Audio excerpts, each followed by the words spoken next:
It's the Inside Corner. Mets fans, we need your full attention. JP Morosi has something to say. Good morning. Max Scherzer being so great, JP, off the injured list, has Mets fans imagining what could be when Jacob deGrom comes back. Give me good news. Any updates?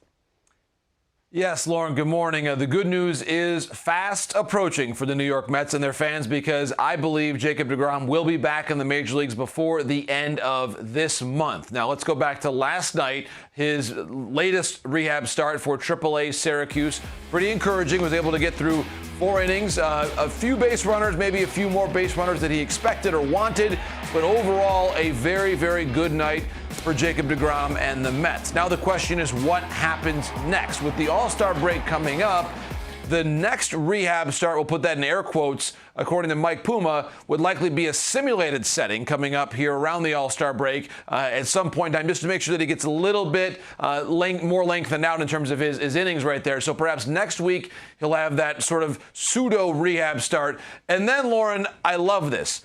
Among the possibilities for Jacob deGrom's first start of the season, I mean this sincerely, is at Citi Field against, yes, the New York Yankees in a Subway Series game late this month. So again, the final week of July, there's a 2-game Subway Series at Citi Field, Yankees at Mets. I think we'll be paying a little bit of attention to that series, and Jacob deGrom might be on the mound. And we will be glued to the screen. A 2.5-game lead right now in the NL East. That division is awesome. The Marlins at near the bottom, 12 games back, but they have their guy, Sandy Alcantara, on the mound. It is another young stud you're paying attention to. Tell me more.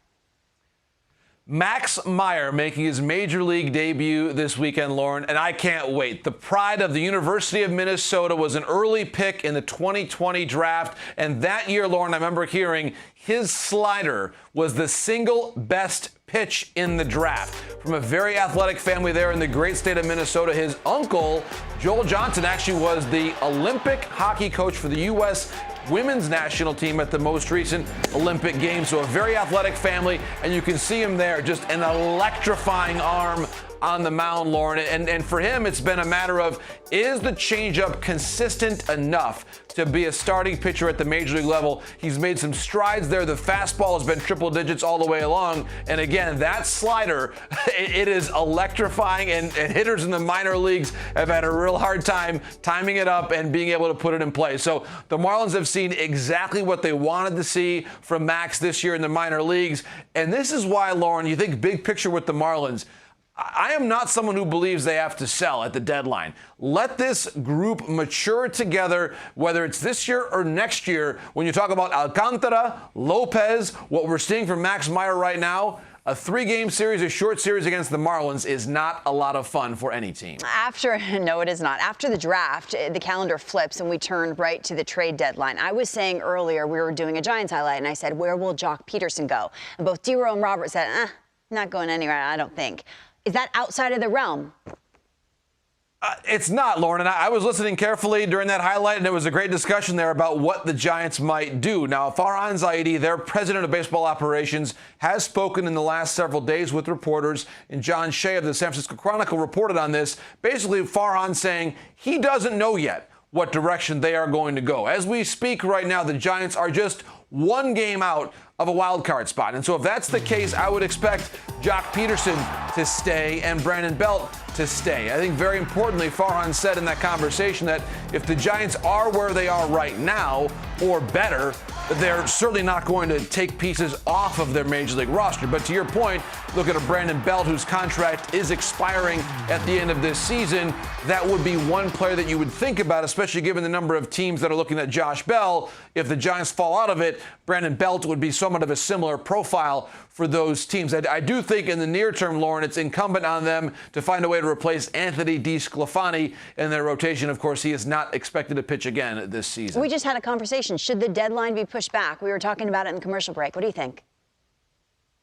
No, I think it's perfect right where it is right now. I think August 2nd, again, it's not always on July 31st every year now. That they will move it depending on what day of the week it falls on. And I'm okay with it being right about where it is, especially, Lauren, with the expanded playoffs. If you're not a clear playoff team by August the 2nd, for me, you're probably not going to get there, or at least if you're not on the bubble by then. So I think it's about as late as it needs to be. Now, the one thing I'll say is this. Without now having that waiver deadline at the end of August, this does add a little bit of urgency. Sure. If you want to add starting pitching help, you've got to do it in the next couple weeks. I think that's going to help ramp up some activity here in the days ahead. Who are the pitchers on the market? I mean, we saw Luis Castillo in the Bronx just completely dominant. What other names?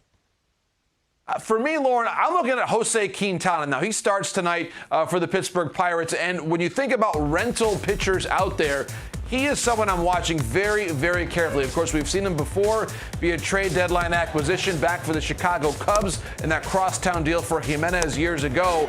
He has had a very quietly effective season for the Pittsburgh Pirates. I put him in the same conversation as Chad Kuhl with Colorado, Martin Perez with Texas. We focus a lot on Luis Castillo, and we should. But when you see the last couple days of news about Luis Severino going on the IL as well, I think whether it's the Yankees, the Cardinals, a lot of teams right now looking at Jose Quintana. Plenty of talent around. JP Morosi on the inside corner. Enjoy your All-Star break. Take a nap. What are you going to do with a day off? Goodness gracious, enjoy it. JP Morosi on the inside corner. Thanks, Lauren. Have a great weekend. All the best. It's time now to